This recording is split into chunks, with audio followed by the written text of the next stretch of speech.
I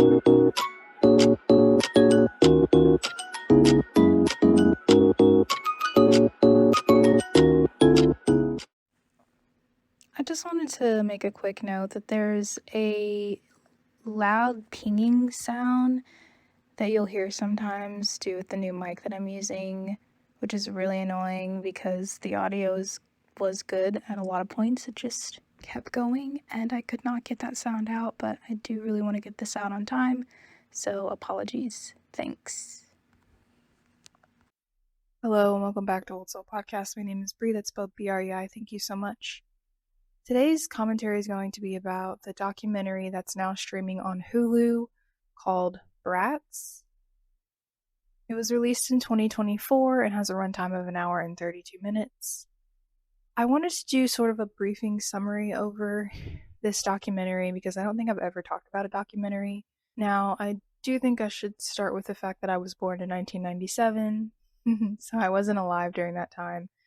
And I got into watching a lot of films that I suppose would be considered Brat Pack films because there was a network called ABC Family that used to play a lot of older John Hughes films about their bad experience with an article that was put out between an interview with Emilio Estevez and a known journalist at the time, or who was working with a pretty credible newspaper and such, putting out kind of like a hate article that he also somewhat said was a joke, so on and so forth, that sort of stigmatized these group of up-and-coming young actors who often were in a lot of films together, often worked with a lot of similar directors together, and brought forth an era of films that were taken rather seriously. And the fact that they portrayed young adults and teenagers in a very honest and vulnerable, however realistic way that didn't make their voices feel disposable. And that's something that was still very present as I was watching as a teenager who was born in 1997. So this isn't something that went away with time. It was timeless. Classics.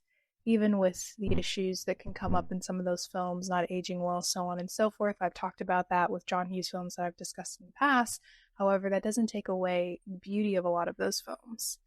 Something about this documentary that people should know is that Andrew McCarthy, who was in films like Class and Pretty in Pink, which I've done a video about, he is the person sort of going around and interviewing with pop culture critics, talent managers, other actors who were considered to be a part of the Brat Pack, which is up for debate, by the way. I don't know that I consider some of the actors a part of the Brat Pack, so on and so forth.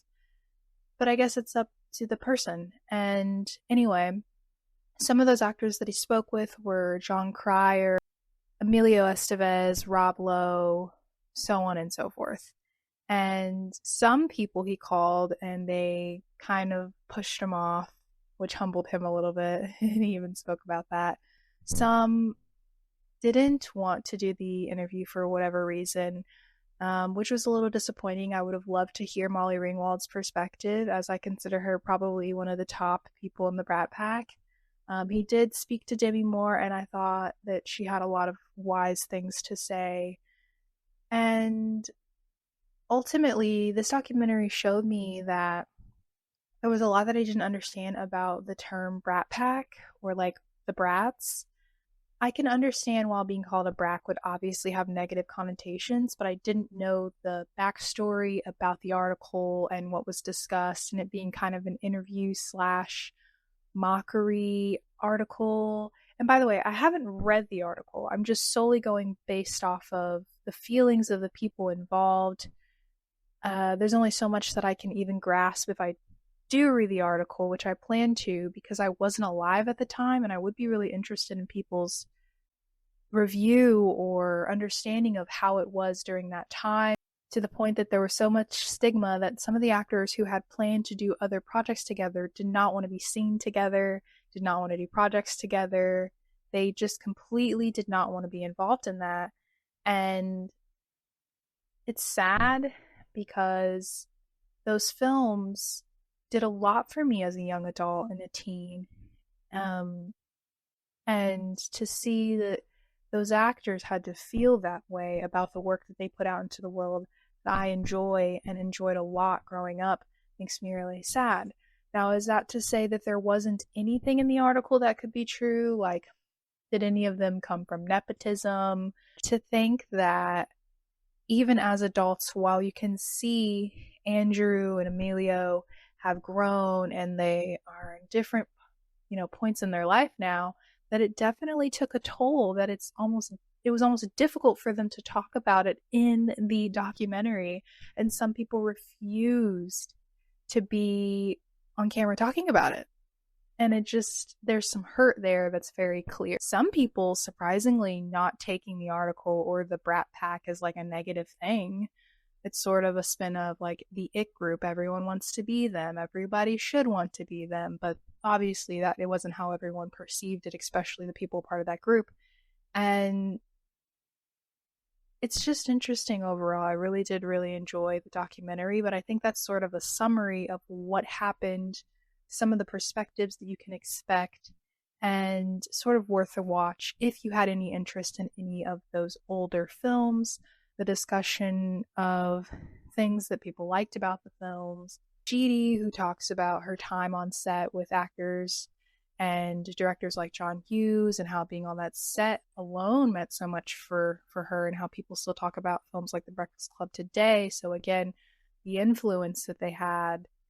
And I don't know, it's just sort of beautiful, and it tugs at your heartstrings a little bit to know some of those details that I just didn't know. Films are considered Rat Pack films, so I guess it just depends, but I didn't really consider Demi Moore and Rob Lowe to be a part of the Brat Pack. I was thinking more Emilio, Molly Ringwald, Anthony Michael Hall, Ali Sheedy, Judd Nelson.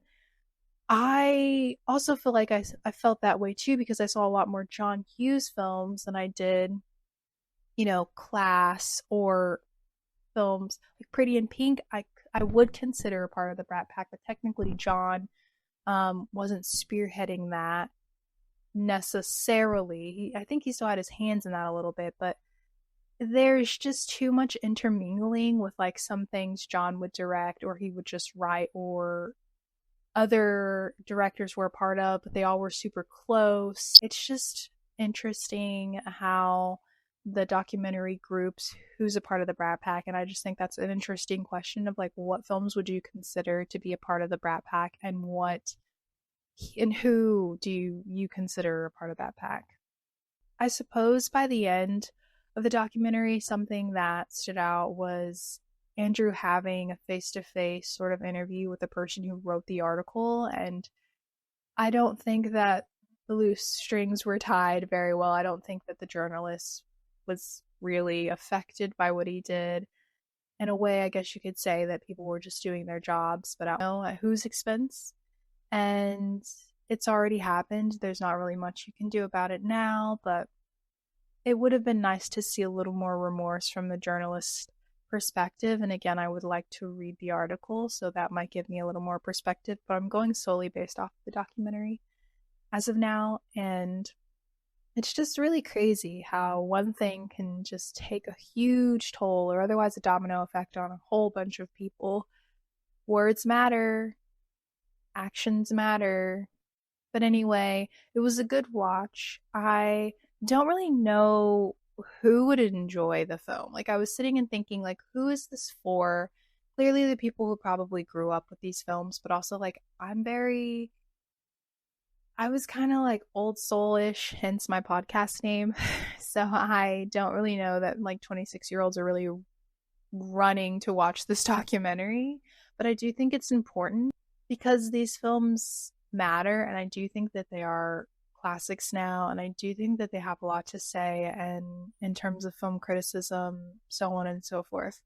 And the actors are still alive, so yes, let's definitely have content and film of their opinions while they're here with us and learning all that wisdom and their experiences, and how can we grow from there, especially during a time where there wasn't social media in the way that things are so much more accessible now. And like this being something that would have been on like the biggest headlines and discussed at the time, it does seem like it was probably very stressful. But otherwise, I hope that they know that despite all the things that happened to them and the stigma and even where their privileges lie, that their films meant a lot to people, specifically me. And I am glad that they are voicing their opinions, and I just hope that they realize that it mattered to me. Having films like Pretty in Pink mattered to me. The Breakfast Clubs, Some Kind of Wonderful, so on and so forth. So, thank you. Bye.